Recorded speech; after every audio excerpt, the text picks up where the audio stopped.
Nongeye kukwifuriza kugira ibi byiza woteza amatwi 21 CRTV ngiye mva kuri micro ni kimwe bisanzwe. In the time is now, ikiganiro kikugiza amakuru biri kugenda bizenguruka kuri iyi mihanda social media ndetse n'ibitangaza amakuru bigiye bitandukanye. Inkuru tuzanye muri aka kanya ni yuko urukiko rwa gisirikare rwari kuyabarimo abanyamakuru bari bafunzwe na RDF. In the time is now, reka nanjye mwifuriza ikaze.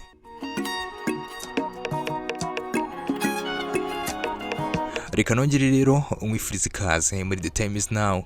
Urukiko rwa gisirikare ruherereye i Nyamirambo kuri uyu munsi tariki 23 Kanama 2025 rwategetse ko abasivile 23 n'abofisiye babiri ba RCS bakurikiranyweho ibyaha byo kwakira no gutanga inyandiko utemerewe ndetse n'icyo ufatanya cyangwa gukoresha umutungo wa leta icyo utagenewe bari ku rwego by'agateganyo.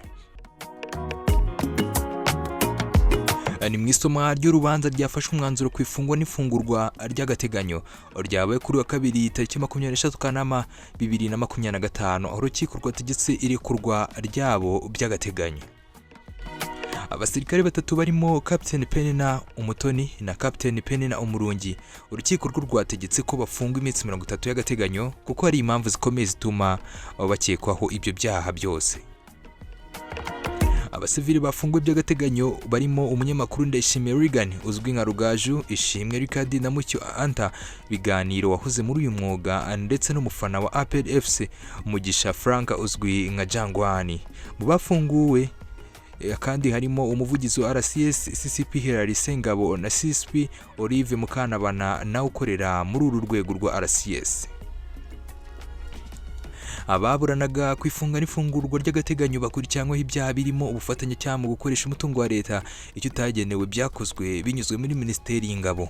Ubusanzwe isoma ry'urubanza ryari riteganyijwe ku itariki ya 21 Kanama 2025 ku isaha y'Isaa 4 za mu gitondo ariko ryimurirwa mu ruhame kwa 26 Kanama 2025 saa 4 z'amanywa. Nguko rero abanyamakuru dukunda kuri ubu bamaze gutaha ndetse n'abandi ibyaha bitahamye bakaba bamaze kurekurwa. Iyi ni The Time is Now, ngiye wumva kuri micro ni kimwe bisanzwe.